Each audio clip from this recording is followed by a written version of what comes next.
For most of history, people assumed hanging was one of the fastest ways to die. But the longer physicians actually looked at the bodies, the clearer it became that it wasn't ending lives. It was just starting the process of ending them. How long that process actually took would turn out to be far more disturbing.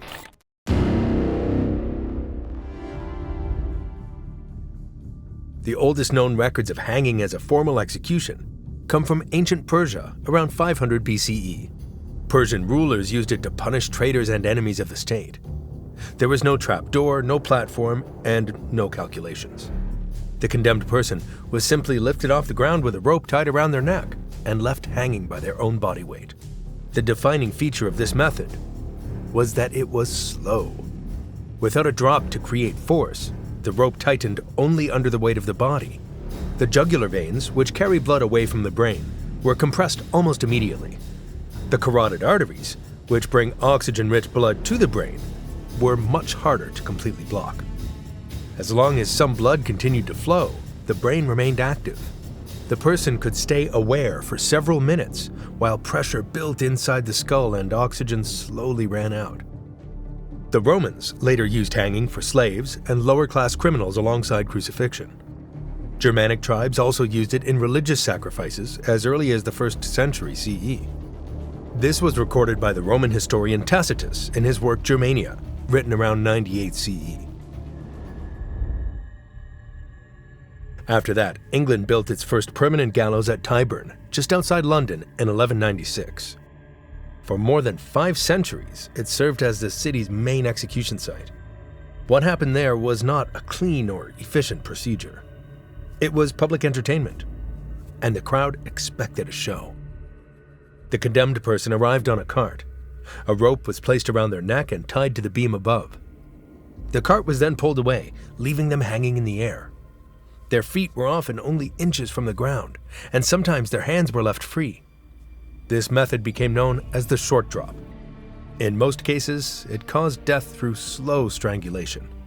Witnesses who attended executions at Tyburn during the 1500s and 1600s described people kicking, twisting, and clawing at the rope after the cart was removed. These struggles could continue for several minutes. The sheriffs and constables nearby usually did nothing.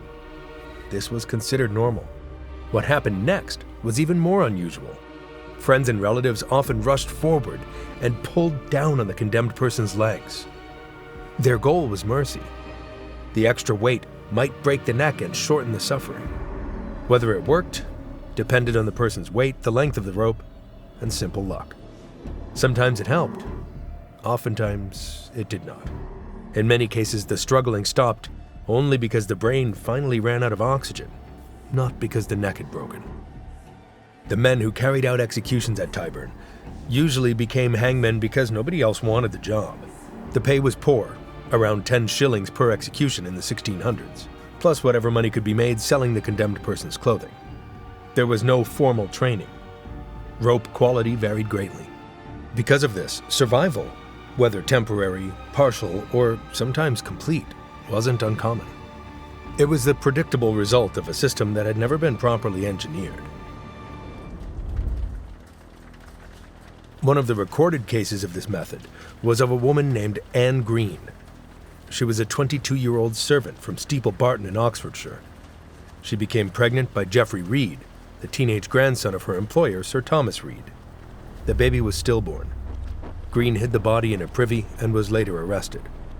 Under the 1624 law, known as the Act to Prevent the Destroying and Murthering of Bastard Children, she was charged with infanticide, convicted, and sentenced to death. On the morning of December 14, 1650, Green climbed the ladder at Oxford Castle. She prayed aloud and sang part of a psalm. A rope was placed around her neck, and she was dropped. She remained hanging for about 30 minutes. During that time, a soldier struck her chest and stomach with the butt of a musket, while her friends pulled on her legs. Both actions were attempts to speed up a death that the rope was failing to deliver. Afterwards, she was cut down and placed inside a coffin. The coffin was delivered to 2 Oxford physicians, Thomas Willis and William Petty. They had arranged to receive the body for anatomical dissection, one of the few legal ways doctors could obtain human remains for medical study at the time. when they opened the coffin, they heard her breathing.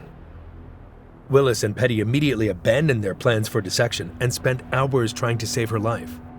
They cleared her airway, warmed her body, gave her medicines commonly used at the time, and even bled her, as standard treatment in 17th century medicine. By the next morning, Green was speaking. Within 2 weeks, she was eating normally. Authorities eventually pardoned her, ruling that her sentence had already been carried out. She returned to Steeple Barton, later married, had 3 children, and died of natural causes around 1665.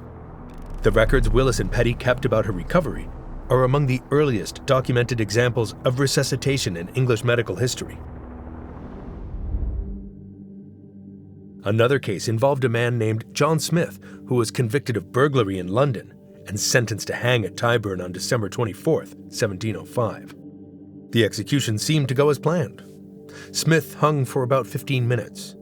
Then, someone in the crowd shouted that a reprieve had been granted. A reprieve was an official order delaying or canceling the execution. Smith was cut down and taken to a nearby house. A few minutes later, he regained consciousness. Smith later described what he remembered. He spoke of a rushing sensation, a bright light, then darkness. After that, he woke up in pain as blood flow returned to his head. His account is one of the earliest known first-person descriptions of a near-death experience caused by hanging. He was officially pardoned and lived for several more years. People in London began calling him Half-Hanged Smith. 19 years later, a similar case happened in Scotland. On September 2, 1724, a woman named Margaret Dickinson was hanged in Edinburgh's Grassmarket, the city's main public execution site located below Edinburgh Castle. Dixon came from the nearby town of Musselburgh. She had been convicted of hiding a pregnancy after delivering a stillborn child. After the execution, she was cut down, placed in a coffin, and loaded on a cart for burial in Musselburgh. While traveling out of Edinburgh, the people accompanying the coffin heard noises coming from inside. They stopped the cart and opened the coffin. Dixon was breathing. A surgeon examined her and confirmed she was still alive. Dixon was released later. She returned to Musselburgh and remarried. Legally, her first marriage had ended when she was declared dead, even though the husband was the same man. She lived for nearly 30 more years and died naturally around 1753. Locals gave her the nickname Half-Hanged Maggie. To understand why people sometimes survived hanging, we first need to see what hanging actually does to the body. There are 3 main ways a hanging can kill. The first is asphyxiation, where the rope squeezes the airway and major blood vessels in the neck, reducing oxygen to the brain. The second is cerebral hypoxia, where blood flow to the brain drops so much that brain cells begin to die, even if the airway is not completely blocked.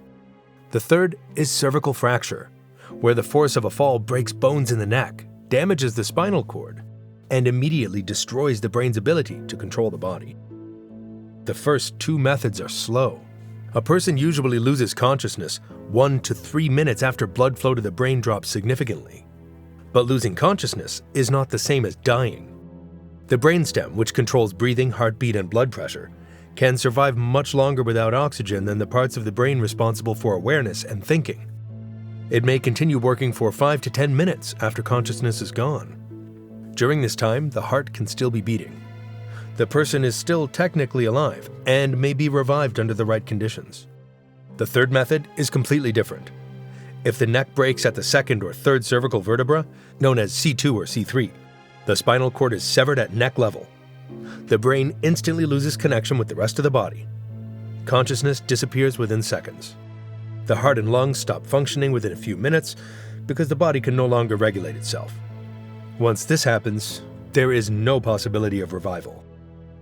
Almost every hanging carried out before the mid-1800s was a short drop hanging. These executions almost always caused the first 2 forms of death, rather than a broken neck. The man responsible for carrying out the executions most of the time was William Calcraft. He became England's official executioner on April 5, 1829. He held the position for 45 years, longer than any other English hangman before or since. During that time, he executed an estimated 450 people. He earned 1 guinea per week, plus another guinea for every execution. To make extra money, he also sold pieces of execution ropes to collectors for 5 shillings per inch. Calcraft relied almost entirely on short drop hangings. His drops were usually between 3 and 12 inches long. That was barely enough to jerk the body downward, and nowhere near enough to break the neck. As a result, many of the people he executed died slowly from strangulation. One famous example was the execution of Franz Müller at Newgate Prison on November 14, 1864. Müller became the first person convicted of murder committed on a British railway. Witnesses reported that his body continued moving for several minutes after the drop. Calcraft was seen standing beneath the gallows and pulling down on Müller's legs trying to speed up death. It was something he did regularly and had done for decades. In 1868, the medical journal The Lancet published a formal criticism of Calcraft's methods. The journal concluded that several people he executed had died from asphyxiation over 5 to 8 minutes, rather than from any quick or immediate cause. For those who had witnessed his executions, this was hardly surprising. The only difference was that doctors had finally described the problem in medical terms. Calcraft retired in 1874. By then, hundreds of people had suffered through a system that remained largely unchanged for nearly half a century. After that came William Marwood. He was a cobbler from Horncastle in Lincolnshire.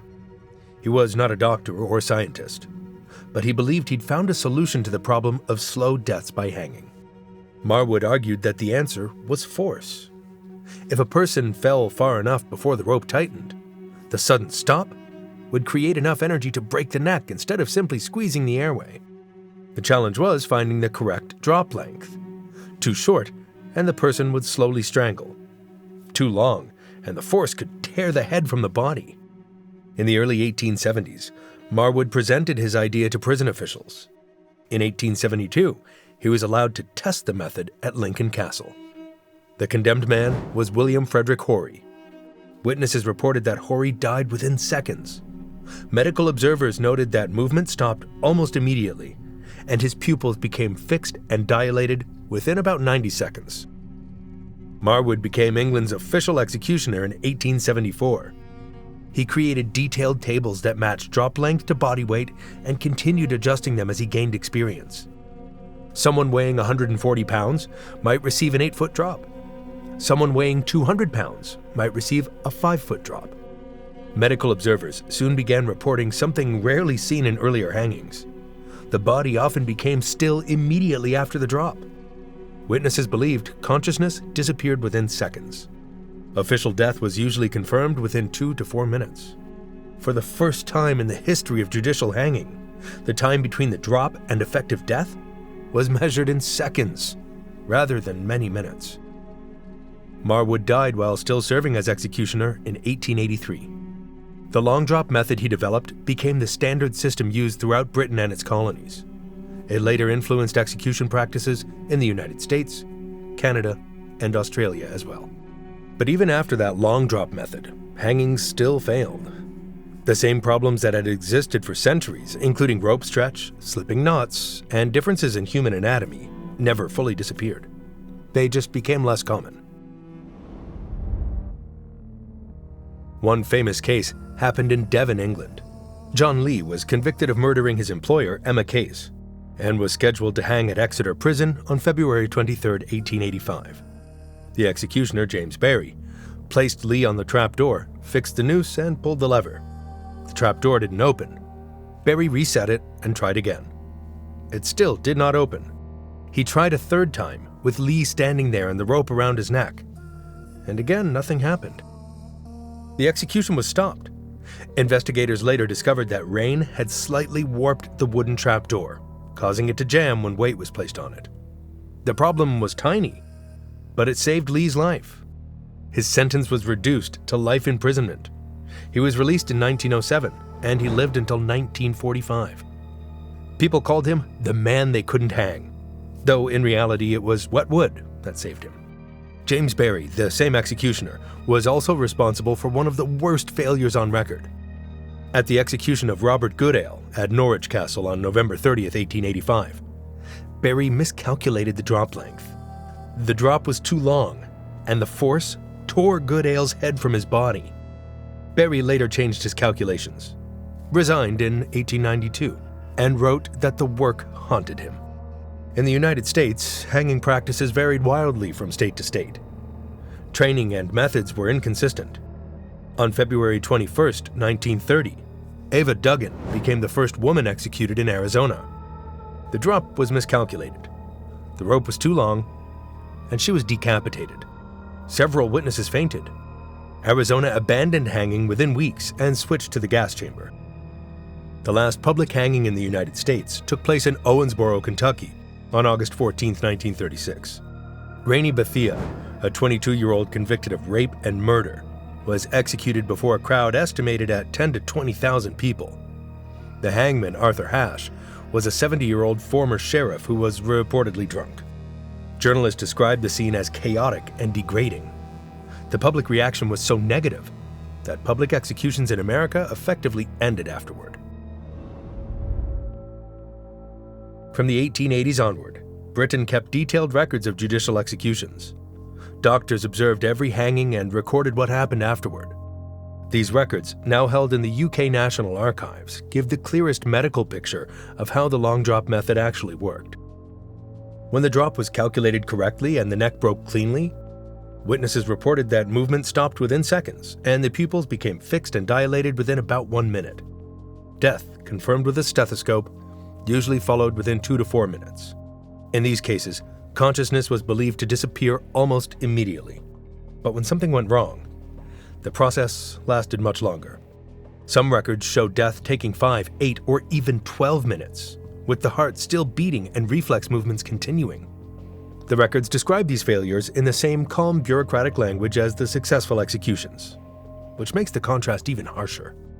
The Royal Commission on Capital Punishment, which operated from 1949 to 1953 under Sir Ernest Gowers, heard testimony from doctors about survival times in hangings. Forensic pathologist Dr. David Bowen testified that a properly performed British hanging caused unconsciousness almost immediately, but full biological death still took several minutes in every case. The commission accepted this conclusion, while quietly acknowledging that everything depended on the hanging being carried out correctly. The last executions in the United Kingdom took place on August 13, 1964. Peter Anthony Allen was hanged at Walton Prison in Liverpool, and Gwyn Owens Evans was hanged at Strangeways Prison in Manchester. Doctors confirmed death in about 2 minutes in both cases. Britain suspended hanging the next year and abolished it completely in 1969. Once judicial hanging disappeared from most Western countries, doctors began studying hanging almost entirely through emergency medicine. Patients brought to hospitals after suicide attempts involving hanging. These studies gave the clearest modern evidence of how long survival is possible. A major 1979 study in Annals of Emergency Medicine examined 32 patients who had been found hanging. The outcome depended heavily on how long the person had been suspended. People cut down within about 4 minutes often recovered well. Those suspended for 5 to 9 minutes had mixed results, including memory problems, cognitive damage, or movement disorders. Those suspended for 10 minutes or more rarely recovered meaningful brain function. Most of these cases involved partial hangings, where the feet or knees touched the ground. That reduced the pressure on the neck and slowed the damage. Complete suspension, where the full body weight hung from the rope, caused faster and more severe oxygen deprivation because the carotid arteries and jugular veins were compressed more strongly. A 1989 study from the University of British Columbia looked at 34 hanging survivors over 10 years and found the same pattern.